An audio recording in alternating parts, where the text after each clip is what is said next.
at least 10 months ago. I'm not sure if you remember, but I was a commercial real estate guy.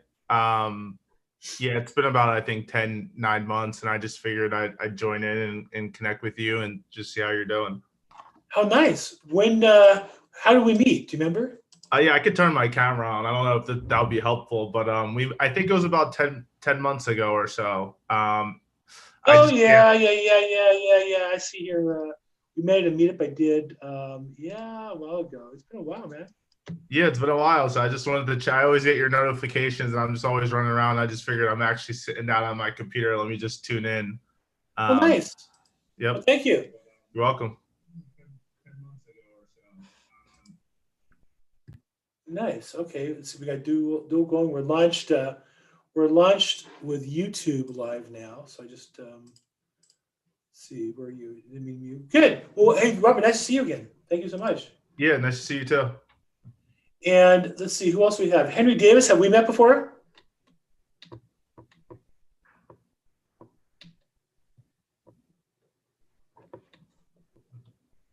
Okay, he's quiet. And let's see who else we have. David Maldonado. I don't know if we've met. David? Hey, Happy New Year, Bill. It's Henry Davis here. Sorry about that. No problem, Henry. How are you doing? Hey, pretty good. Yeah, we met right before the new year kicked off, and then I'm out here in Victorville. Oh, yeah. In Victorville. How are things out in the high desert area? A little different. We're starting to kick up. A lot of the values are going up out here. About it. Within a matter of 2 weeks, about a $50,000 increase. Nice. That should make things a little easier. Yeah. Excellent. Okay, we're going to start in about 2 minutes.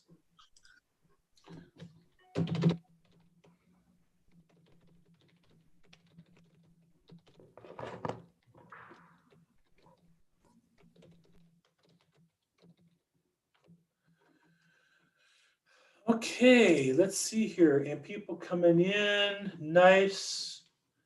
Shonda's coming in. Nice. Excellent. And the chat turned on? No. Okay. Feel free. So new feature here is the chat. We're going to start in about 2 minutes. And Keith. And so Henry's in the high desert.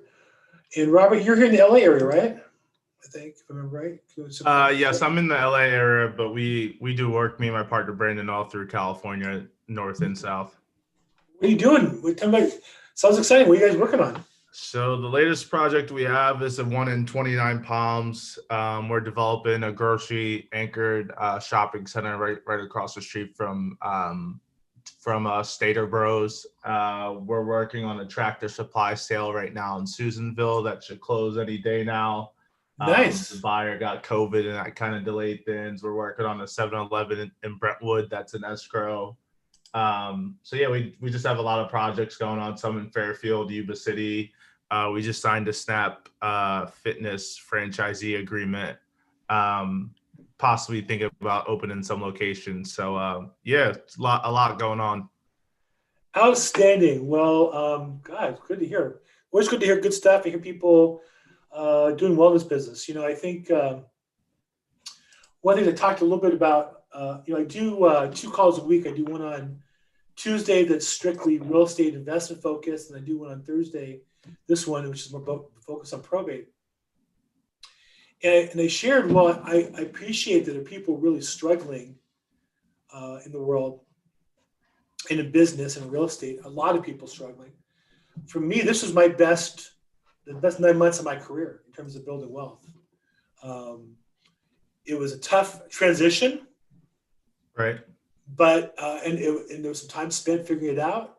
But once I kind of figured it out, now I got to come some momentum. And I think that business, when you have momentum, it's a whole different experience. And I literally had a phone call that my new system's kind of set up an appointment call. I'm talking to this gal. She's kind of pre-qualified for what I'm looking for. And I figure out what she's looking for, put her with a property, and we'll probably buy something next week. And that turnaround time's real fast. So really excited at the market and opportunities here. I appreciate the people struggling. I'm here to help. And I'm not too busy. I'm too busy sometimes to take phone calls. Like right now, my phone's on do not disturb, but I'm not too busy to help anybody return a phone call. And I actually offer people a chance to book an appointment with me. So it's been a great period of time. Okay, we're after 4 o'clock here. Let's launch this thing. I'm Bill Gross. I'm the organizer of this. And this is the first probate call of the year. I started this with COVID last year, March 17th or so. As a response, I was somebody who got most of my business going to in-person meetings at court or in real estate meetups. And with COVID, that came to an end. And I was scared, to be honest, about my business. I had 25 pending escrows that were going to cancel. They all, in fact, did cancel. Most of them reopened. But I had a business that was going to be at zero. What am I going to do? And a business predicated on meeting people. What am I going to do? And so I quickly that week, one of the things I did was I watched Grant Cardone and a lot of positive motivational videos. And I spent about a week creating a business plan. And I realized the importance of connection more than ever. When something is scarcer, it's more valuable. So the fact that we can't meet with people, that we can't meet with family, makes the time we meet way more valuable. In real estate, I've always said that the magic is when you meet somebody, and that's more precious now. And I'm using the video as the best substitute that I can for when I can't meet people in person. And the numbers game, it used to be you on the phone, you talk to one at a time. Here we're going to have 40 people on our call today. And nowadays I record it on YouTube and another 30, 40 people see it per week. And so it leverages my time and yours. And so I did this call, and then I also try to come from contribution. My first coach was Zig Ziglar, and he said you can have anything you want in life if you help enough other people get what they want. And so I made these calls opportunities to be of service to those of you working either brand new, getting started, or in the business with deals, with leads, with problems, that we can work together and help each other be more successful. So feel free to bring a problem to this phone call. Feel free to bring a question to this phone call. Feel free to have a property that you're trying to sell and pitch it. Now, the properties I just ask, send to me ahead of time so I can share it and show it properly and maybe coach you up on how to present it. But I want this to be an area where you can feel comfortable and you can benefit your business. This isn't just about me. I'm not selling coaching. I'm not selling anything at all. I'm selling you on your life and your career, and I'm offering myself as a tool to help you be successful. I want to share 2 stories today, just to start off. Before I do that, though, anybody have any pressing issues, questions, or problems you want to share with the group? No? Raise your hand, unmute, jump in, put the chat box, not hearing any. So I want to share 2 stories. One, it's a lesson learned about being sensitive to other people. So I have right now 7 pending escrows. So number 7 was when I had an escrow, it fell out for a property about $900,000. And we got an offer, and we go back and forth as it happens. And my seller tells me last week on Friday, hey, by the way, I'm at the hospital right now because my brother is sick with COVID. And, that's not what you want to hear. Apparently he's really sick. He's in Irvine, Orange County somewhere. So we go through this counteroffer process, and I called and emailed him, didn't hear back, called him again. He says, well, I'm here in the hospital. My brother passed. This is on Monday. My brother passed. Not only that, this is an older man who doesn't use an iPhone, doesn't use electronic signatures. He would use his daughter to use electronic signatures for him. That daughter was also admitted to the hospital with COVID on a respirator, a young girl. I think she's 30 years old. Like, that's serious, right? Like, you hear stories about people who are asymptomatic or minor, but respirators like as bad as it gets, right? And she's only 30. And I'm thinking, gee, how do I get off the phone call politely and not pressure him? He wants the paperwork signed. He gave me his other daughter's email, and we sent the documents to her to sign. And we got it signed, and we got the thing in escrow. We opened escrow on a $900,000 I'll get a $20-something thousand commission check for. Well, probably he's going to get a good sale, and the buyer's going to get a good deal. But I believe I was able to get him to move forward because I didn't pressure him at all. I'm like, we can wait. Like, everybody will understand. You just lost your brother. And I think it's important as salespeople that we not push people, but we be available, be of service, that we be of help, and that we listen. And I'd like to think that's something that I've worked at and I'm good at. I want to share a probate story today. So 2 weeks ago, I represented an investor. I found a good deal that was being sold at probate way below market. It was being sold at $980. It was worth at least $1.3 to $1.4 million. Easily. I could sell it in a day for $1.3. I did, actually. So I called an investor, a friend of mine, and said, hey, you need to bid $1,075,000 coming on this deal. But the court's probably going to decline it because the court appraised the property at $1.5 and change. The court requires it sold at 90% of the court's appraisal, which is $1.3 and change. But I don't want to offer $1.3 because they don't want to pay a listing commission. We get it for $1.1 and you get a great deal, great. But let's not jump in on this deal and pay the full price. So the buyer is, and this is an interesting property where the buyer is the tenant of the property. He thinks he has the seller locked into him, kind of dishonestly, and is going to finagle his way into this deal. Well, the reality is the probate court system is set up to protect estates from people like him. The estate wasn't going to pay a realtor anything. They were going to save $50,000 when they sold the property at $980 instead of $1.3 million. They were going to save the commission. Do you see the air quotes? So we go to court and we tell the judge we're willing to pay $1.1. And the judge says, well, thank you, but we won't let it go for less than $1.3. And so, well, we would pay $1.3 if I could list it. We offered that to the seller weeks ago. They didn't want to do that for some reason. And the court said, no, we're not going to approve the sale. So now the seller has to reapply to get the property sold.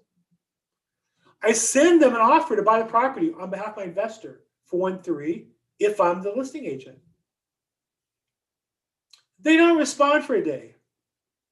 They come back with some nasty email. Well, we're still looking for a listing agent. We're evaluating and doing our due diligence to find a listing agent. It's like, you guys are such idiots. I gave you an offer at 90%.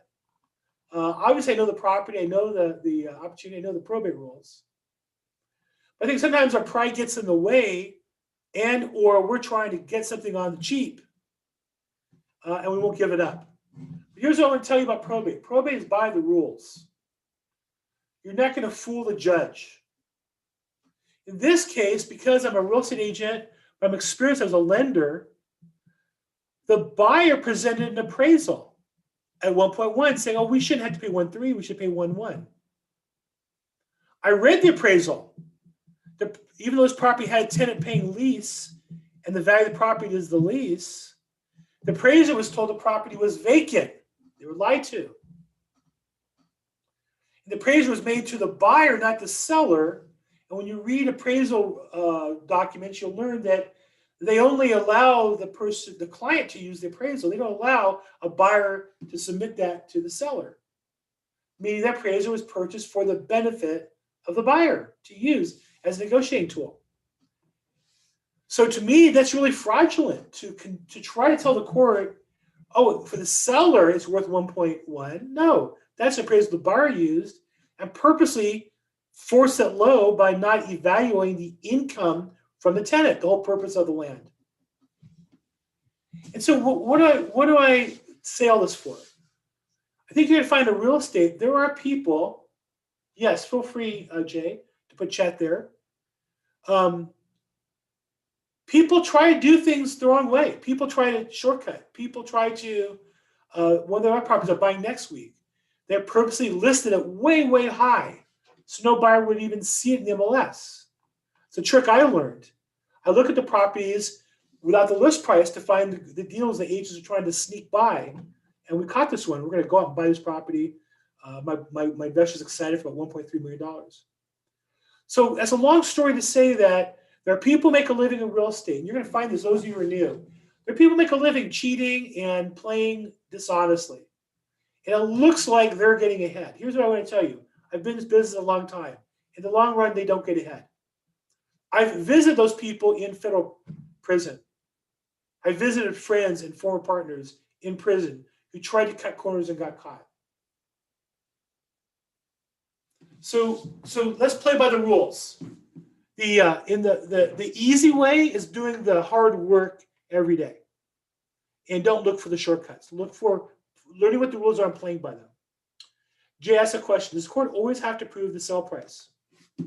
So in California, we have two categories of probate cases.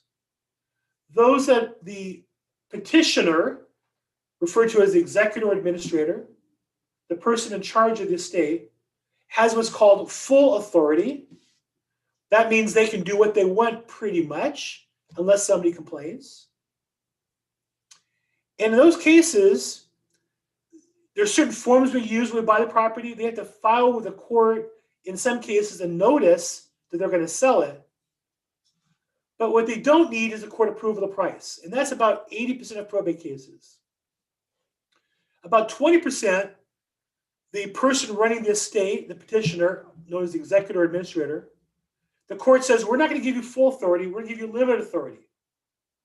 In order to sell the house, you need to follow certain rules. You need to publish that you're selling the property in a certain way. Once you accept offers, then you file a petition with all the information on it for a court date. You have to appraise the property. This is answering your question specifically. But not appraisal. You're using a special court-appointed appraiser called a probate referee. You have to order a probate referee's report. And you just sell it for 90% or more of that number. And then bring to court. And then if somebody walks into court and is willing to beat that price by 5% plus $500. So a $500,000 property, they're willing to pay $525,500. They can overbid your property. That's the court overbid process or the court confirmation process. That's the part that I specialize in. Of all the probate, which is out of 500 probates a month in California, in LA County, I specialize in the 30 that go to court. That's what I'm looking for. So does the court always have to prove it? If it's full authority, no. The court doesn't even have any idea what the price is. If it's a limited authority, by definition, yes, the court will require confirmation of the price and has to meet a certain appraised value. And then Christina said, what if there are major repairs and you have estimates to justify?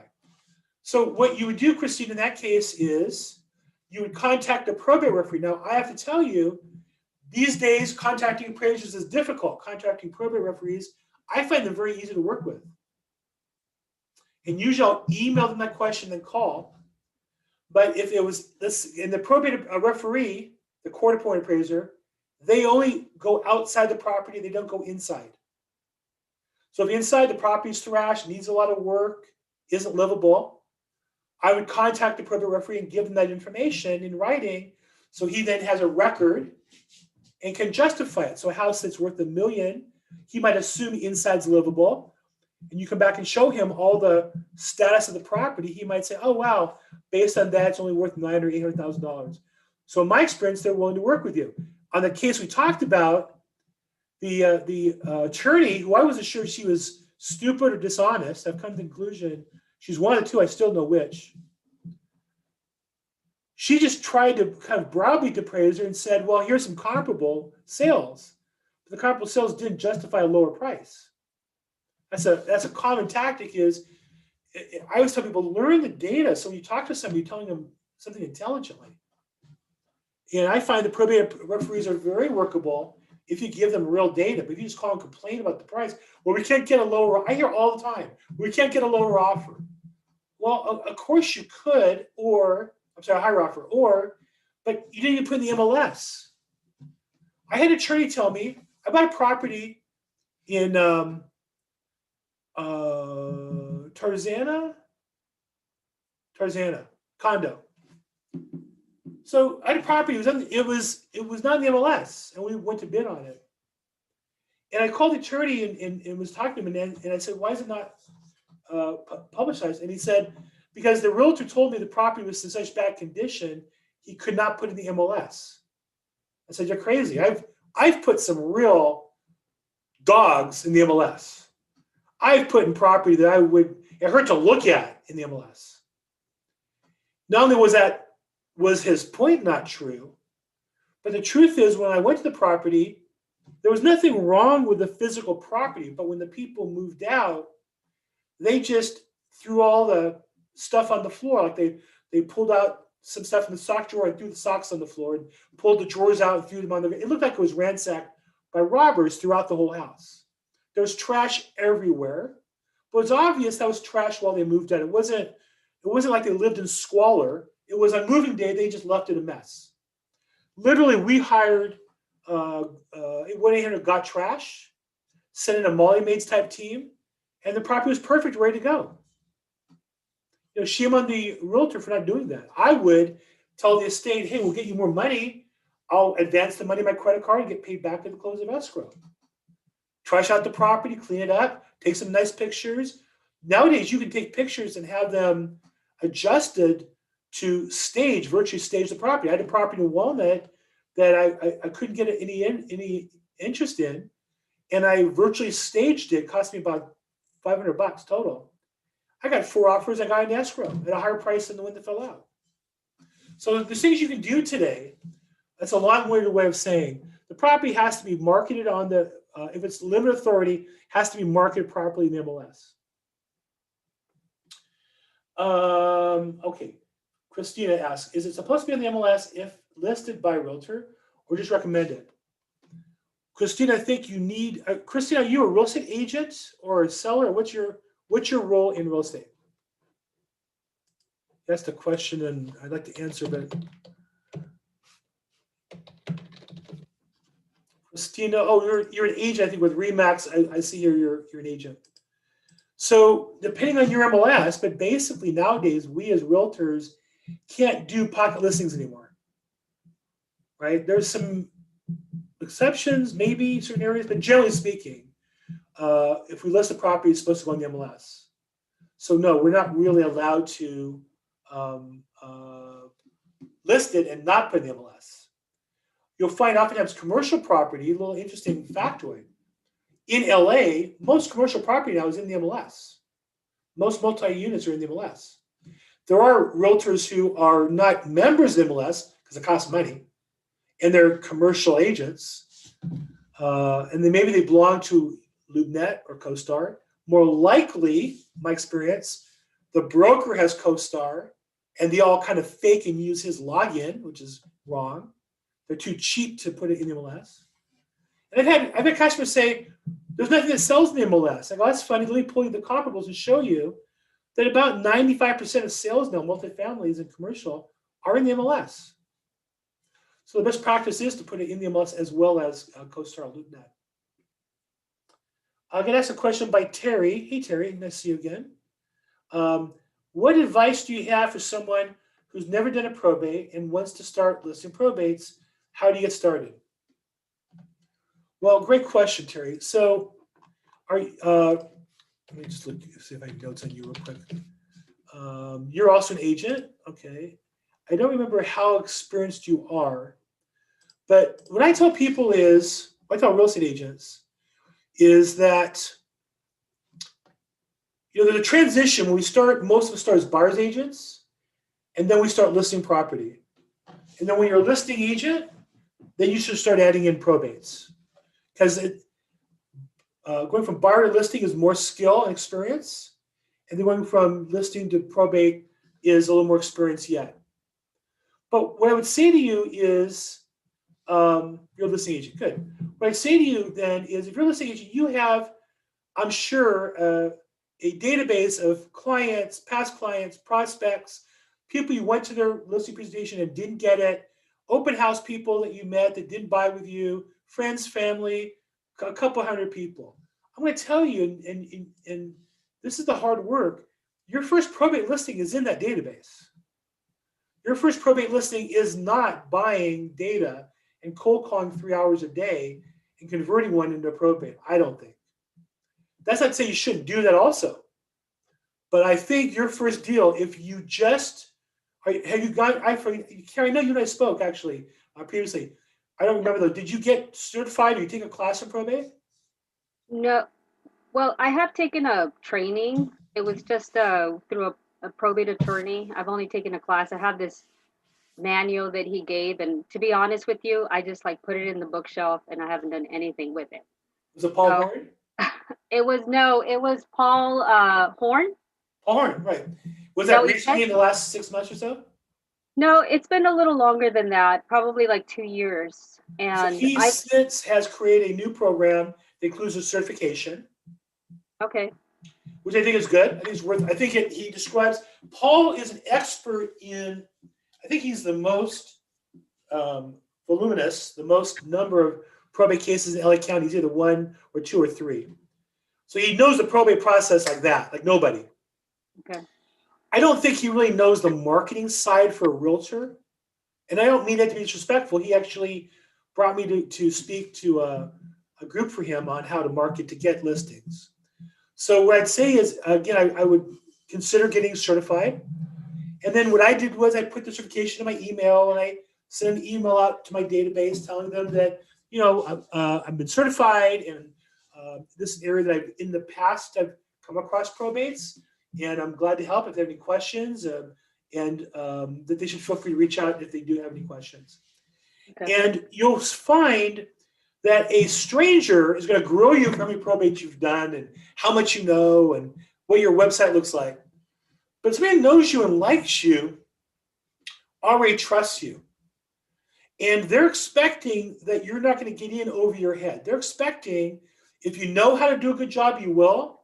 And if you don't, you won't. What I'd say to you is, Terry, if they file the probate already and they think they're going to get full authority, all you need to do really is go into your zip forms, pull the listing probate forms, the advisory, and then pull the purchase agreement so you read it and are familiar with it and the differences in those forms.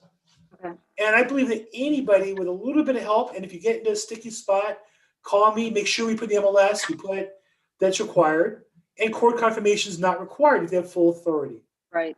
Now, if it's limited authority, I would not recommend you do that on your own. Find somebody to partner with. I'd love to. And I would not only partner with you on that first one, I would teach you every step of the way so then going forward, you could do your own. Because I'm the guy who goes to court and makes you look bad if you don't do your job properly.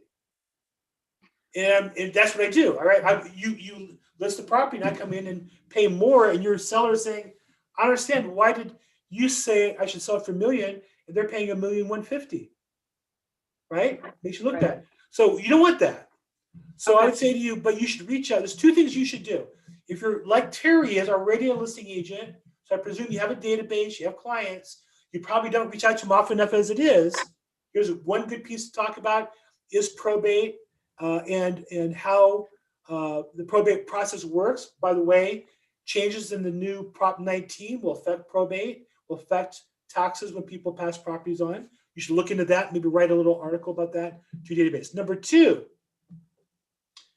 I recommend you call all of your database, if you're a real estate agent, every 90 days the rest of your career. Now, what do you talk to them about? Well, you always find something to talk about, but one thing is you should ask this question. Terry, I know we sold you your house.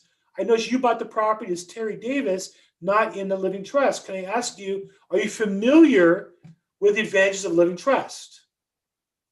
Now, if you're a single person, it might not matter to you, or it might. There are single people who don't worry about passing on property to family. There's some that do. They want to pass it on to their nephews, their nieces. There are single people who don't care about passing it on to their family, but want to pass it on to their charities or some other organization or some other friend. So you have to kind of be sensitive when you ask the question. And if they're married, for sure, they should have it at probate. It's true that depending on how they hold title, a property might pass automatically from spouse to spouse, but it may not if they make a mistake in how they hold title. And if they have kids, for sure, they should avoid probate. God forbid mother and father die, the kids would inherit, but they have to go to probate and get a conservatorship. It's just they're gonna spend tens of thousands of dollars to get there. So you call your database and ask the question, I'm curious, I noticed you took title as Terry and Bob Davis, not in a living trust. Are you familiar with how living trusts can avoid probate? And they might say, yeah, we checked it out, we're not interested. Okay, I would never argue with them. They might say, no, tell me about it. You might say, well, it's a way you can avoid probate, which can cost you a lot of money. And what I would recommend is find a video that you like on YouTube to send them about the advantages of how living trusts avoid probate. We had on this call a few times different attorneys and different videos they did. One was Ron Elioff, has a nice series of videos. Well, find one that you like. Find a flavor that you appreciate. Okay. And then you should offer to your clients the ability to get a living trust. Now, I think of 3 different price levels. I think of there's a simple trust that they can get for about $400, $500 for a couple. Trustandwills.com is one source. Easy Probate's another source. They're kind of like LegalZoom, but they specialize in trusts. The next higher level up is you'll find younger, newer attorneys, hungry, and they'll charge maybe $1,500 for that same trust, but they'll oversee it and help the client get through the process. And the third level, somebody who has millions of dollars of assets, maybe multiple marriages involved. And that can cost $3,000 to $5,000 to $20,000, depending on what's involved. You, as an agent, Terry, should have those 3 solutions and be able to offer them to your client. That's my belief. Okay. And I think by helping them get that. Now, some will say, here's the other part of that. Some will say, well, I have a living trust. Great. Can I ask you a question, Terry? Who did your trust and how happy are you with them? They might say, oh, terrible. We hate the guy. Or he died, he's out of business. But more often they'll say, oh yeah, Betty Boop did, she's the greatest. And I would then say, I'm glad to hear that. I talk to people every day that need living trusts. Would you be okay if I called Betty Boop and mentioned your name and refer to her clients of mine that might need her service? Oh, we love Betty. Please call her, say hi to her for me. Now you have the excuse to call Betty Boop, who probably does some probate business too. Right. Say, hey, I'm Terry. My client Joe and Mary use you for living trust, Betty. I'm not asking for the business, but I come across people every day. I literally, on the phone, some of you guys need living trusts. I come across people every day who need living trusts. Would you be okay if I had a client? And here's the key phrase. The key phrase is to him, are you still writing new living trusts? Okay. When you say it like that, that tells them that you know their business. Are you still writing living trusts, and are you still doing it? Because many attorneys, when they're young, kind of like we as new agents, work more with buyers. As they get more experience, they don't want to do them anymore. They want to administer the trusts. So by asking the question, you're kind of saying to them, you know the business a little bit. And they'll either say, no, I don't do them. I refer them all to Janie, new agent, new attorney. They'll say, yeah, I'd love to talk to anybody you have. Well, fantastic. I'd love just to meet with you real quick. Maybe I could buy a cup of coffee so that when I have a client, I can say I've already met you. Now, obviously, COVID makes that dance more difficult. You figure out what that means. You want to send them coffee and do it virtually? Great. You want to pop over, drop off coffee? Whatever you think is right is the right way to handle that. I'm meeting with one next week on Wednesday with a trust attorney. How'd you meet them? I'm glad that you're telling me the right questions to ask. So that's beautiful. Thank you. How'd you get to meet them?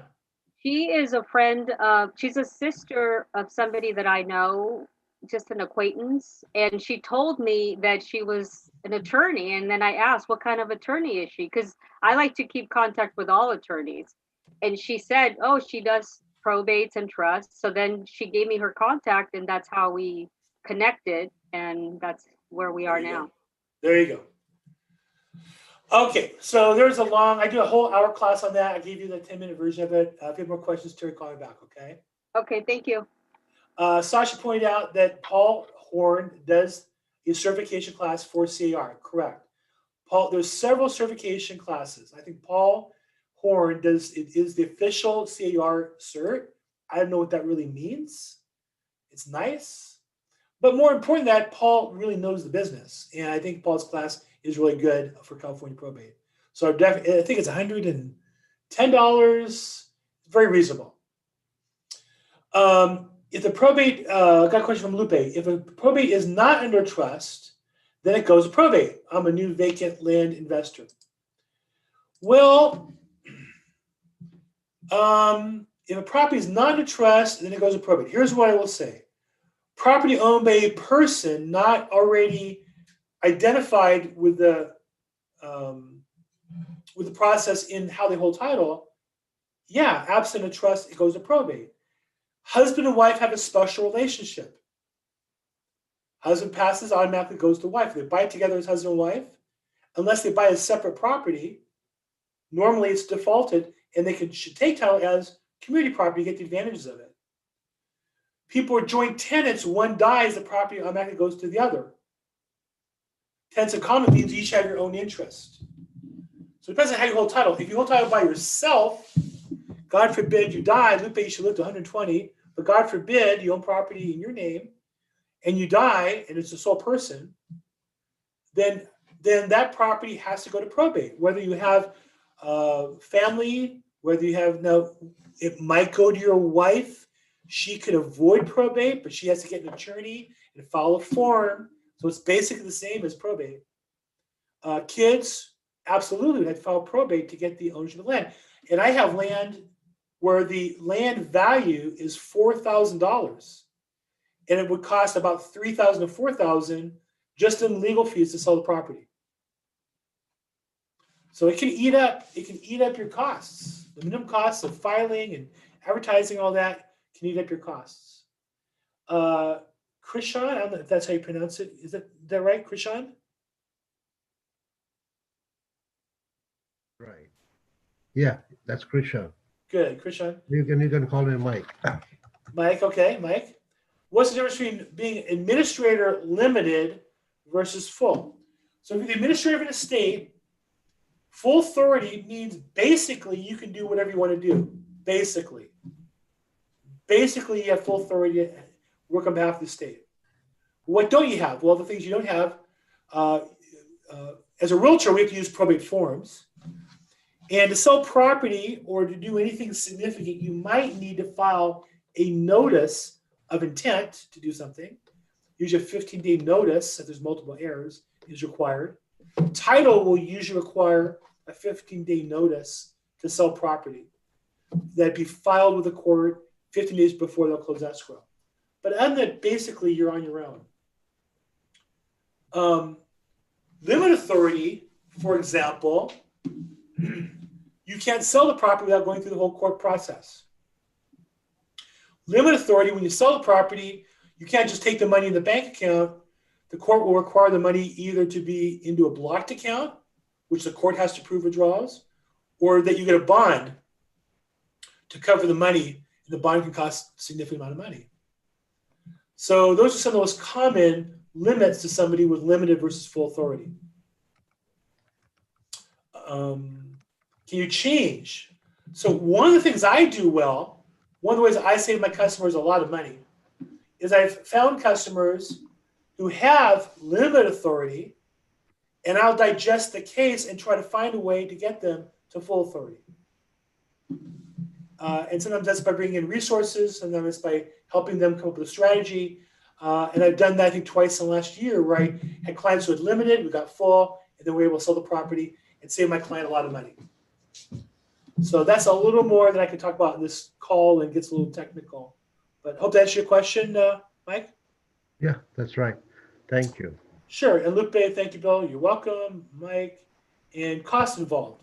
So the problem so for example, on limited authority, because you have court, to sell a property, you have to file a publication in a certain way. That costs $900. Then when you get your offer accepted, you file the petition for the court approval. That costs $471. Either you're paying a paralegal or attorneys or doing it yourself. With attorneys, it's going to cost a lot of money. Sending out notices to any parties involved. And then once the court approves the sale, you have to prepare an order for the court to sign. That costs time and money. So I don't know the exact difference. It varies based on case. But I would say at a minimum, The limited to full authority, you're talking about minimum $5,000 difference. If there's an attorney, it could be a lot more than that. The other difference is this. If today you're selling a property with limited authority, you have a buyer who accepts the contract today, and then you file the petition for court approval, you're not going to get a court hearing until the end of March. So your buyer is every day worried, is this deal going to close or not through March? They can't lock in their interest rates. They have 10% of the down payment. It's sitting in escrow. And it's a challenge to keep them in line. Most buyers, in exchange for all of that, want to get a discount when they buy the property. They think, hey, I'm buying this probate. I'm going to sit around for 3 or 4 months. So I want to buy it instead of $500,000, I want to pay $475,000. So I think normally a seller will get 3 to 5% less, based on my statistics, on limited authority than full authority. And I see attorneys all the time say, well, I recommend court approval because it protects my customer. I've never seen a customer sued on full authority for selling the property too cheap. But I've seen a lot of cases where the attorneys charge tens of thousands of dollars and the house sells for less because it's a limited authority case. I think that's a mistake for most cases. Bond needed $996,000 on estate. Recommended good company. Yeah, I have a bond company that I recommend. They are, I'd say, the primary bond company in Los Angeles County, and most of the attorneys are familiar with them and work with them. They're called Bond Services. And I will put their info in the chat box, but Alfonso is one of the reps. It's funny. I'm saying this to you. The reality is, I don't think they, oh, excuse the waiting room. I don't think they like me. I've tried so hard to meet these guys and get business from them. And I think they feel like they have a special business and they have a good thing going and don't want to get me in on it. But that said, they do a good job. So I'm glad to recommend them. And there's his info in the chat box. Thank you, Will. Sure. I say mention my name, but I don't think my name carries much weight with those guys, unfortunately. But they're good. They're a good company. Okay. Did I hit all the questions? I think I answered all the questions. Okay, where are we? 4:39. So how are we doing? Any questions, comments?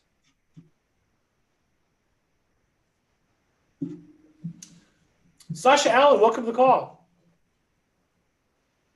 Thank you. I'm glad to be here. I'm happy I made it today. Hey, Bill, it's Jay. Hey, Jay. So you're in California. I'm in Michigan. How much of what you're discussing is generic, across states versus how much is specific to California when it comes to probate? Right, good question.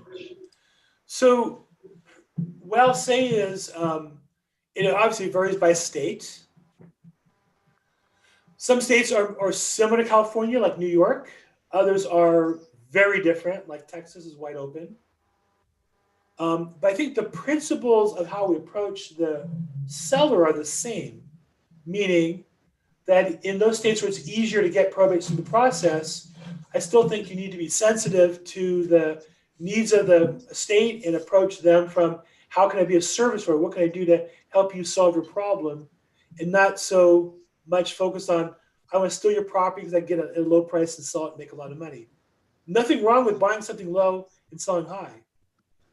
That's one of the consequences of doing your job rather than focusing on that. So Jay, I would say that I've networked with people all across the country on this call, and I'm also a member of a couple national probate company groups, and I host a national probate realtor group for my company every week. So I've learned a little bit about different states, and I would say that to answer your question the best I can is the principles are the same, but in most states, the process is less administrative and detailed and tedious than it is in Los Angeles. So maybe a better question or would be, do you know of or how would you recommend somebody go about learning the details of how the probate process works in my particular state, my particular county, even, I guess. Good question. And are you an investor or are you a real estate agent? I'm primarily an investor. I'm actually in the process of getting my agent's license. I want to add that as another arrow in the quiver. Sure. Look, I think that I don't know off the top of my head any probate attorney in Michigan, and I don't know off the top of my head any probate realtors in Michigan. I suspect if you go into YouTube and search, you'll find a couple. Would be a place to start. I think that if you go into on Facebook, there's a company called All the Leads, ALLTHELEADS, alltheleads.com. And they have a weekly mastermind call and a monthly role play call. And if you're looking to network with people around the country, that might be a good place. They have a Facebook group where you could put in the question. And I would say, what a great way to look for either a probate focused realtor to mastermind with or an attorney. And because if you're an investor, they're going to have deals, right? I mean, I literally just got the phone before this call with an investor, and I have a deal. She was telling me what she's looking for, and I happen to have something that fit. And she's pretty excited. She called me back with her boyfriend on the phone, and I mean, she's almost giggly. She's so excited about the property. Yeah. So I would say to you, it's a good excuse for you to call local. I would just Google in YouTube. I would search probate Michigan, probate Detroit. I don't know what area you're in, whatever the big city nearest you is. Right. And I would look for attorneys and realtors and just network with them and find out from them. That's about the best I can help you. But alltheleads.com is also another resource, and their Facebook page, I would check that out too. Thanks. If you're a realtor, you join eXp Realty, I host a Monday morning national probate call. We get agents from all across the country, and we have about 400 in our group. Great. Great questions. Thank you, Jay. Thanks for being on the call, by the way. Other questions? Who else has a question, challenge, problem? Got just a few minutes before we wrap up here. Anybody? I have a question. So the bond services that you were talking about is downtown Los Angeles off of 523rd Street? That's where their office is located, sure. Yes. Yes, off of 6th Street. If you ever go to court, you'll notice there's guys in the room. You wonder who they are, or used to be, I should say. COVID rules changed all that, but they used to be in the hearing rooms every day. I was in the hearing room as well. I would see them, and so they were listening for when cases were decided, and they would go approach the attorney, and they would offer to help the attorney get the paperwork done more quickly, just like I did. And they were that one company, Bond Services. I think daily had 3 or 4 guys in the courthouse every day, and they're running around getting probate bond business. It turns out I happen to know the company they bank with, and know people who know them pretty well. Like I said, I really tried to reach out to them and meet with them and try to just networking and work with some business together. I just have not been successful with them, so I don't have any personal relationship to call them. But I do know there's a lot of bond companies. You don't have to use them. I've used other ones for other things. I would say just like if you go to them and they decline you, come back to me. I have 2 or 3 other bond companies I'd refer you to. But that one right now does the most business in Los Angeles County, and odds are know your attorney or want to work with your attorney, and they'll give you a fair shake. Good. Other questions?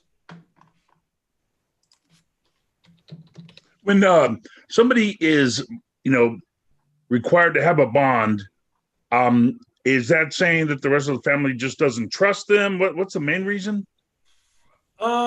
So if you only have limited authority, Yes. you can't sell the property and take the money and put it in your, you don't have the authority to spend the money. You need court approval to spend the money.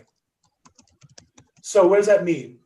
That means that either the money goes into a blocked account, and then every expenditure the court has to approve.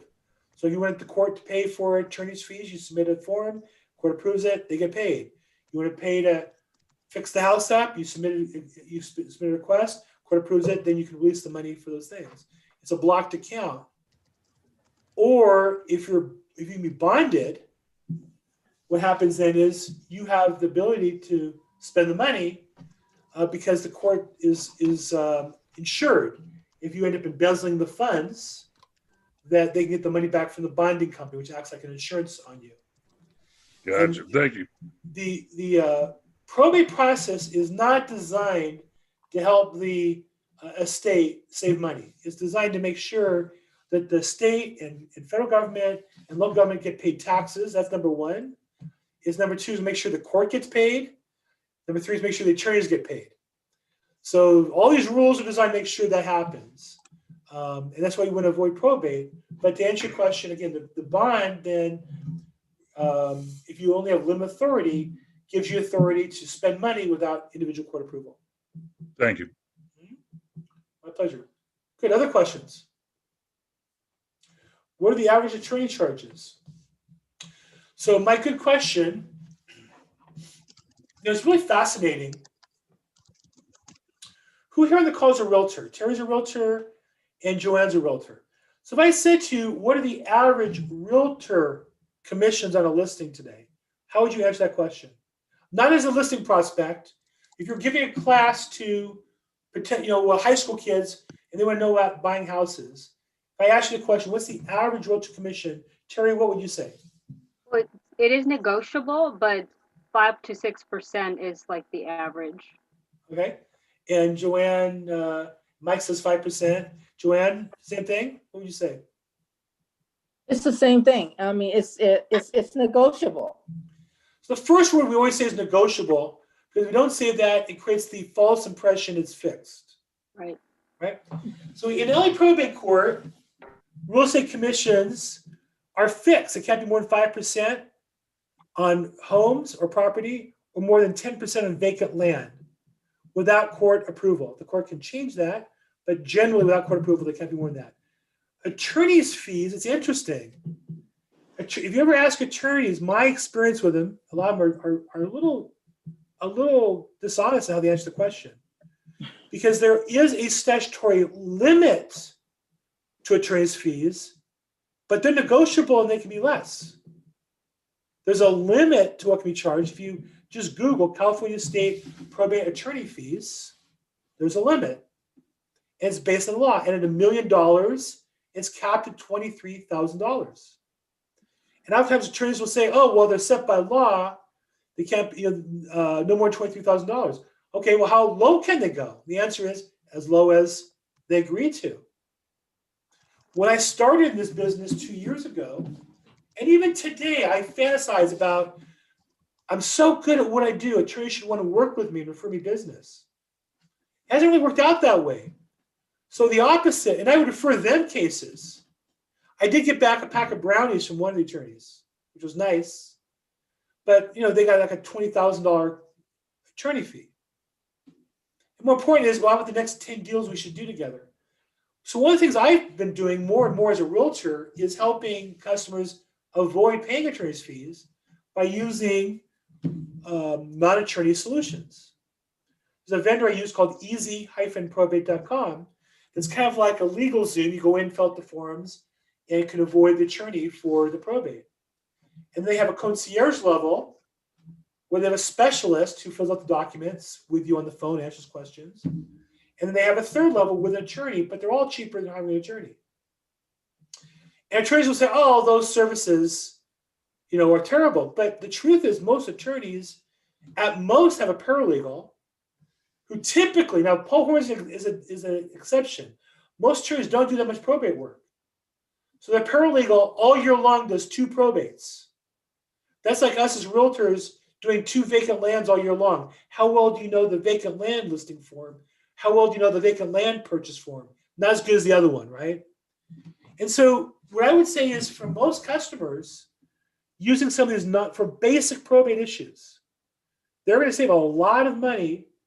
Save a lot of money by using the one I use is Easy. I had him as a guest, easy-probate.com. I had the founder on this call, and it's on my YouTube channel, Byron Batras. Fantastic company. They also do living trusts for about $400 or $500.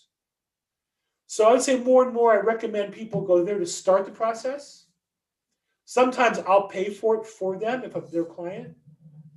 And sometimes they're halfway through the probate. It's still cheaper than it is to go to an attorney. So the fees are capped, not set, not fixed. And I'd say that for having sat in court for 2 years and literally watched 300 or 400 hearings, well, more than that, but whatever, hundreds of hearings, probably thousands. 90% of attorneys are not worth the fees they're getting paid. 10% are worth every penny of it. 10% on complicated cases, the good attorneys are worth every penny of it. But 90% of the cases are very routine. And the attorneys that handle routine are worse than the paralegals, in my experience. And I'm glad to have that discussion with any attorney who disagrees with me. I don't mean to be disrespectful. One said 40% fees attorney, 600 for easy probate. One said 40%. I'm not sure what that means, Mike. One said 40% fees attorney. What does that mean? I'm not sure what that text means. If I use easy-probate.com, I refer, if they're technologically sophisticated, they can do it on their own. If they need some questions, they have a concierge. And then if they want to hire an attorney through Easy Probate, they have LA County approved attorneys who will help them and save a lot of money. Mike, I'm not quite sure what you mean by that. Okay. All right, he's happy.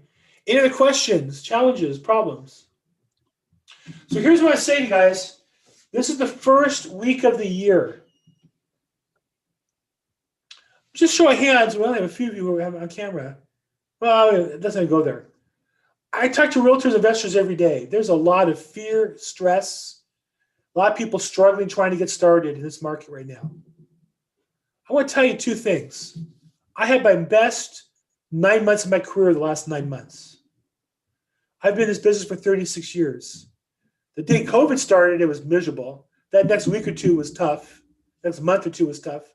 But once I figured out the game plan to work and worked it, game was on. It's been great. I finished last year, I closed 28 transactions. More importantly, I have 7 pendings now, 3 listings, and I have a system generating more leads going forward. I have more than I've ever had starting the year. Number 2, I'll tell you this. In my career in this industry, there has never been a better time to start, to leverage up business if you're experienced, or to relaunch your business. Never. There's more money than ever. There's more opportunity than ever. There's more people paralyzed in fear. And if you can get some clarity on what to do, get a plan and work your plan daily, you have a chance to own your business, build real wealth. I'm here to help. I'm not selling you anything. You know, I have things you can pay money for, but I'm not here to sell you anything. You don't need to come work for me. Come to this call every week, bring some energy, some passion. Let's work together, make a lot of money. I'm here committed to helping you help your prospects and your clients. Okay? So call me, text me, email me. As always, you have my phone number, but I also want to say if you're new to this call, I offer a kind of page with discounts and kind of cheat sheets and things like that. If you text good stuff, just the words good stuff, and so many people did it with space and without, either one's fine. The following phone number, 213-460-2577. Again, if you text to 21, I don't know why that always works out backwards. 213-460. It's so weird how I type it in correctly, and it always, every time, I'm just going to take out the dashes then. There you go. 213-460-2577. You text to that, you'll get back a list of my other meetings. You'll get back some discounts on probate data that I use. You'll get back some cheat sheet notes. And if you have any good suggestions of things I need to add to that, let me know. Really appreciate you guys. Thank you so much. We do this every Thursday at 4. I have a real estate investment call every Tuesday at 3. And thank you for participating. I appreciate it. Thanks, Bill. Thank you, Bill. Thank you for helping out, Jay. Thank you, and Terry, and Thank you Joanne. very much.